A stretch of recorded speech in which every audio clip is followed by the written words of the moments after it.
Hi ವೀಕ್ಷಕರೇ, ಎಲ್ಲರಿಗೂ ನಮಸ್ಕಾರ. ಸಾಕಷ್ಟು ಫಲಾನುಭವಿಗಳು ಹೇಳ್ತಾ ಇದ್ದೀರಾ ಇನ್ನೂ ಕೂಡ 12ನೇ ಕಂತಿನ ಹಣ ನಮ್ಮ ಬ್ಯಾಂಕ್ ಖಾತೆಗೆ ಬಂದಿಲ್ಲ ಅಂತ.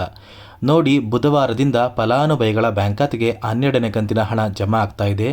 ಸರ್ಕಾರ ಈ ಹಿಂದೆ ಒಂದು ಮಾಹಿತಿನ ಕೊಟ್ಟಿತ್ತು. ಸೆಪ್ಟೆಂಬರ್ ತಿಂಗಳ ಮೊದಲ ವಾರದಲ್ಲಿ ಪ್ರತಿಯೊಂದು ಫಲಾನುಭವಿಗಳಿಗೆ 12ನೇ ಕಂತಿನ ಹಣನ ಜಮಾ ಮಾಡ್ತಾ ಇದ್ದೀವಿ ಅಂತ. ಆದರೆ ಕೆಲವೊಂದು ಸಮಸ್ಯೆಯಿಂದ ನಿಮ್ಮ ಬ್ಯಾಂಕ್ ಖಾತೆಗೆ ಹಣ ಬಂದಿಲ್ಲ. ಆದರೆ ನಾಳೆ ಸೆಪ್ಟೆಂಬರ್ 4ರಿಂದ ಅಂದರೆ ಬುಧವಾರದಿಂದ ಸರ್ಕಾರ ಗೃಹಲಕ್ಷ್ಮಿ ಯೋಜನೆಯ 12ನೇ ಕಂತಿನ ಹಣನ ಫಲಾನುಭವಿಗಳ ಬ್ಯಾಂಕ್ ಖಾತೆಗೆ ಬಿಡುಗಡೆ ಮಾಡ್ತಾ ಇದೆ. 22 ಜಿಲ್ಲೆಗಳ ಫಲಾನುಭವಿಗಳ ಬ್ಯಾಂಕ್ ಖಾತೆಗೆ ಸರ್ಕಾರ ಹಣನ ಜಮಾ ಮಾಡ್ತಾ ಇದೆ. ಹಾಗಾದರೆ ಬನ್ನಿ ಆ ಒಂದು ಜಿಲ್ಲೆಗಳು ಯಾವುದು ಅಂತ ತಿಳ್ಕೊಳ್ಳೋಣ. ಅದಕ್ಕಿಂತ ಮೊದಲು ವಿಡಿಯೋ ನೋಡ್ತಾ ಇರುವ ಪ್ರತಿಯೊಬ್ಬರು ಕೂಡ ನೀವೇನಾದ್ರೂ ಇನ್ನೂ ಕೂಡ ನನ್ನ ಚಾನಲ್ನ ಸಬ್ಸ್ಕ್ರೈಬ್ ಆಗಿಲ್ಲ ಅಂದರೆ ದಯವಿಟ್ಟು ಪ್ರತಿಯೊಬ್ಬರೂ ಚಾನಲ್ನ ಸಬ್ಸ್ಕ್ರೈಬ್ ಮಾಡ್ಕೊಳ್ಳಿ. ಹಾಗೆ ವಿಡಿಯೋಗೆ ಒಂದು ಲೈಕ್ನ ಕೊಟ್ಟು ವಿಡಿಯೋನ ಸ್ಕಿಪ್ ಮಾಡದೆ ಪೂರ್ತಿ ವಿಡಿಯೋನ ನೋಡಿ. ಹೌದು ವೀಕ್ಷಕರೇ, ಗೃಹಲಕ್ಷ್ಮಿ ಯೋಜನೆಯ 11ನೇ ಕಂತಿನ ಹಣ ಬಂದ ನಂತರ 12ನೇ ಕಂತಿನ ಹಣ ಫಲಾನುಭವಿಗಳ ಬ್ಯಾಂಕ್ ಖಾತೆಗೆ ಬೇಗ ಬರಬೇಕಾಗಿತ್ತು. ಆದರೆ ಕೆಲವೊಂದು ಸಮಸ್ಯೆಯಿಂದ ಸರ್ಕಾರ 12ನೇ ಕಂತಿನ ಹಣನ ಬಿಡುಗಡೆ ಮಾಡಿಲ್ಲ. ಇಲ್ಲಿ ಸಾಕಷ್ಟು ಫಲಾನುಭವಿಗಳು ಈಗಾಗಲೇ 11 ಕಂತಿನ ಹಣನ ಪಡ್ಕೊಂಡಿದ್ದೀರಾ. ಕೆಲವೊಂದು ಫಲಾನುಭವಿಗಳಿಗೆ ಇನ್ನೂ ಕೂಡ 11ನೇ ಕಂತಿನ ಹಣನೇ ಬಂದಿಲ್ಲ. ಸರ್ಕಾರ ಗೃಹಲಕ್ಷ್ಮಿ ಯೋಜನೆಯ 12ನೇ ಕಂತಿನ ಹಣನ ನಾಳೆ ಸೆಪ್ಟೆಂಬರ್ 4ರಿಂದ ಅಂದರೆ ಬುಧವಾರದಿಂದ ಪ್ರತಿಯೊಂದು ಫಲಾನುಭವಿಗಳ ಬ್ಯಾಂಕ್ ಖಾತೆಗೆ ಜಮಾ ಮಾಡ್ತಾ ಇದೆ. ಪ್ರತಿಯೊಂದು ಫಲಾನುಭವಿಗಳಿಗೂ 11ನೇ ಕಂತಿನ ಹಣ ಬಂದಿದ್ರೆ ನಿಮ್ಮ ಬ್ಯಾಂಕ್ ಖಾತೆಗೆ 12ನೇ ಕಂತಿನ ಹಣ ಸರ್ಕಾರ ನೇರವಾಗಿ DBT ಮೂಲಕ ಬಿಡುಗಡೆ ಮಾಡ್ತಾ ಇದ್ದಾರೆ. ಈ ಹಿಂದೆ 11ನೇ ಕಂತಿನ ಹಣ ಬರುವ ಮುಂಚೆ ಸರ್ಕಾರ 2 ತಿಂಗಳ ಕಾಲ ಯಾವುದೇ ರೀತಿಯ ಗೃಹಲಕ್ಷ್ಮಿ ಹಣನ ಜಮಾ ಮಾಡಿರಲಿಲ್ಲ. ಅದೇ ಒಂದು ಕಾರಣಕ್ಕೆ ಈ ತಿಂಗಳು ಕೂಡ 12ನೇ ಕಂತಿನ ಹಣ ಬರುತ್ತೋ ಬರೋದಿಲ್ವೋ ಅಂತ ಸಾಕಷ್ಟು ಫಲಾನುಭವಿಗಳು ಕೆಲವೊಂದು ಗೊಂದಲನ ಹೊಂದಿದ್ದೀರಾ.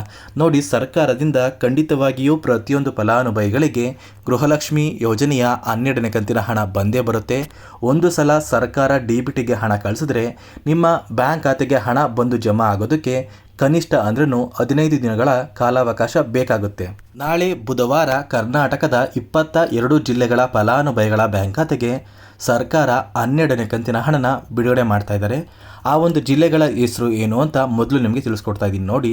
ಮೊದಲಿಗೆ ವೀಕ್ಷಕರೇ, ಬೆಂಗಳೂರು ನಗರ, ಬೆಂಗಳೂರು ಗ್ರಾಮಾಂತರ, ರಾಮನಗರ, ಚಿಕ್ಕಬಳ್ಳಾಪುರ, ಚಿತ್ರದುರ್ಗ, ದಾವಣಗೆರೆ, ಕೋಲಾರ, ಶಿವಮೊಗ್ಗ, ತುಮಕೂರು, ಚಾಮರಾಜನಗರ, ಚಿಕ್ಕಮಗಳೂರು, ದಕ್ಷಿಣ ಕನ್ನಡ, ಹಾಸನ, ಕೊಡಗು, ಮಂಡ್ಯ, ಮೈಸೂರು, ಉಡುಪಿ, ಬಳ್ಳಾರಿ, ಬೀದರ್, ಕಲಬುರಗಿ, ಕೊಪ್ಪಳ, ರಾಯಚೂರು, ಯಾದಗಿರಿ ಮತ್ತು ವಿಜಯನಗರ. ಈ ಪ್ರತಿಯೊಂದು ಜಿಲ್ಲೆಯ ಫಲಾನುಭವಿಗಳ ಬ್ಯಾಂಕ್ ಖಾತೆಗೆ ಸರ್ಕಾರ ಗೃಹಲಕ್ಷ್ಮಿ ಯೋಜನೆಯ 12ನೇ ಕಂತಿನ ಹಣನ ಬುಧವಾರದಿಂದ ಜಮಾ ಮಾಡ್ತಾ ಇದೆ. ಒಂದು ವೇಳೆ ಇಲ್ಲಿ ಇರುವಂತಹ ಪ್ರತಿಯೊಂದು ಫಲಾನುಭವಿಗಳಿಗೂ ಈಗಾಗಲೇ ಗೃಹಲಕ್ಷ್ಮಿ ಯೋಜನೆಯ 11ನೇ ಕಂತಿನ ಹಣ ಬಂದಿದ್ದರೆ ಖಂಡಿತವಾಗಿಯೂ 12ನೇ ಕಂತಿನ ಹಣ ನಿಮ್ಮ ಬ್ಯಾಂಕ್ ಖಾತೆಗೆ ನೇರವಾಗಿ DBT ಮೂಲಕ ಜಮಾ ಆಗುತ್ತೆ.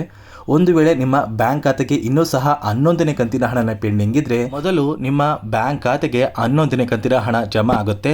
ಒಂದು ವೇಳೆ ಸರ್ಕಾರ ಗೃಹಲಕ್ಷ್ಮಿ ಯೋಜನೆಯ 11 ಮತ್ತು 12ನೇ ಕಂತಿನ ಹಣ ಒಟ್ಟಿಗೆ ಪ್ರತಿಯೊಂದು ಫಲಾನುಭವಿಗಳ ಬ್ಯಾಂಕ್ ಖಾತೆಗೆ ಬಿಡುಗಡೆ ಮಾಡುವ ಸಾಧ್ಯತೆ ಕೂಡ ಇರುತ್ತೆ.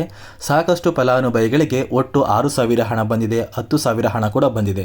ಅದೇ ರೀತಿ ನಿಮ್ಮ ಬ್ಯಾಂಕ್ ಖಾತೆಗೂ ಕೂಡ 2 ಕಂತುಗಳ ಹಣ ಒಟ್ಟಿಗೆ ಬರುವಂತಹ ಸಾಧ್ಯತೆ ಇರುತ್ತೆ ವೀಕ್ಷಕರೇ. ಮತ್ತೆ ಸ್ನೇಹಿತರೆ, ಮತ್ತೊಂದು ಮುಖ್ಯವಾದ ಮಾಹಿತಿ ಏನು ಅಂದರೆ ಈಗಾಗಲೇ ಗೃಹಲಕ್ಷ್ಮಿ ಯೋಜನೆಯ 11 ಕಂತಿನ ಹಣ ಫಲಾನುಭವಿಗಳ ಬ್ಯಾಂಕ್ ಖಾತೆಗೆ ಬಂದಿದೆ. ಈ 11 ಕಂತಿನ ಹಣ ಬಂದಿರೋದು ಜೂನ್ ತಿಂಗಳವರೆಗೂ ಮಾತ್ರ. ಜುಲೈ ತಿಂಗಳ 12ನೇ ಕಂತಿನ ಹಣ ಇನ್ನೂ ಕೂಡ ಫಲಾನುಭವಿಗಳ ಬ್ಯಾಂಕ್ ಖಾತೆಗೆ ಜಮಾ ಆಗಿಲ್ಲ. ಅದೇ ರೀತಿ ಆಗಸ್ಟ್ ತಿಂಗಳ 13ನೇ ಕಂತಿನ ಹಣ ಕೂಡ ಫಲಾನುಭವಿಗಳ ಬ್ಯಾಂಕ್ ಖಾತೆಗೆ ಬರಬೇಕು. ಸರ್ಕಾರ ಆದಷ್ಟು ಬೇಗ ಪ್ರತಿಯೊಂದು ಫಲಾನುಭವಿಗಳಿಗೂ ಗೃಹಲಕ್ಷ್ಮಿ ಯೋಜನೆಯ 12ನೇ ಕಂತಿನ ಹಣ ನಿಮ್ಮ ಬ್ಯಾಂಕ್ ಖಾತೆಗೆ ಬರುವಂತಹ ಒಂದು ಪ್ರಯತ್ನ ಮಾಡ್ತಾರೆ. ಆದಷ್ಟು ಬೇಗ ಪ್ರತಿಯೊಂದು ಫಲಾನುಭವಿಗಳು ಹಣನ ಪಡ್ಕೋಬೇಕು ಅಂದರೆ ಪ್ರತಿಯೊಂದು ಫಲಾನುಭವಿಗಳ ದಾಖಲಾತಿಗಳು ಸರಿಯಾಗಿ ಇರಬೇಕು. ಕೆಲವೊಂದು ಫಲಾನುಭವಿಗಳ ರೇಷನ್ ಕಾರ್ಡ್ಗೆ ಇನ್ನೂ ಸಹ ಆಧಾರ್ ಕಾರ್ಡ್ ಲಿಂಕ್ ಆಗಿಲ್ಲ ಅಂತ ಸರ್ಕಾರ ಒಂದು ಮಾಹಿತಿನ ಕೊಟ್ಟಿದೆ. ಇಲ್ಲಿ ನಿಮ್ಮ ಬ್ಯಾಂಕ್ ಖಾತೆಗೆ ಹಣ ಬರಬೇಕು ಅಂದರೆ ನಿಮ್ಮ ಹತ್ತಿರ ಇರುವಂತಹ ಒಂದು ರೇಷನ್ ಕಾರ್ಡ್ಗೆ ನಿಮ್ಮ ಮನೆಯ ಸದಸ್ಯರ ಎಲ್ಲ ಒಂದು ಆಧಾರ್ ಕಾರ್ಡ್ನ ಲಿಂಕ್ ಮಾಡಿಸ್ಬೇಕು. ಒಂದು ವೇಳೆ ಇನ್ನೂ ಸಹ ನೀವು ಆಧಾರ್ ಕಾರ್ಡ್ನ ಲಿಂಕ್ ಮಾಡಿಸಿಲ್ಲ ಅಂದರೆ ಆದಷ್ಟು ಬೇಗ ಲಿಂಕ್ ಮಾಡಿಸ್ಕೊಂಡ್ರೆ ಸರ್ಕಾರದಿಂದ ಗೃಹಲಕ್ಷ್ಮಿ ಯೋಜನೆಯ 12ನೇ ಕಂತಿನ ಹಣ ನಿಮ್ಮ ಬ್ಯಾಂಕ್ ಖಾತೆಗೆ ಬರುತ್ತೆ. ಅದೇ ರೀತಿ ಪೆಂಡಿಂಗ್ ಇರುವ ಫಲಾನುಭವಿಗಳು ದಯವಿಟ್ಟು ನಿಮ್ಮ ದಾಖಲೆಗಳು ಎಲ್ಲ ಸಹ ಸರಿ ಇದೆಯಾ ಚೆಕ್ ಮಾಡಿ. ಒಂದು ವೇಳೆ ದಾಖಲೆಗಳು ಸರಿ ಇಲ್ಲ ಅಂದರೆ ಆದಷ್ಟು ಬೇಗ ನಿಮ್ಮ ದಾಖಲೆಗಳನ್ನ ತಿದ್ದುಪಡಿ ಮಾಡಿಸ್ಕೊಳ್ಳಿ ಅಂತ ಹೇಳ್ತಾ, ಇದಿಷ್ಟು ಸರ್ಕಾರದಿಂದ ಗೃಹಲಕ್ಷ್ಮಿ ಯೋಜನೆ ಕುರಿತು ಬಂದಿರುವಂತಹ ಒಂದು ಹೊಸ ಮಾಹಿತಿಯಾಗಿದೆ.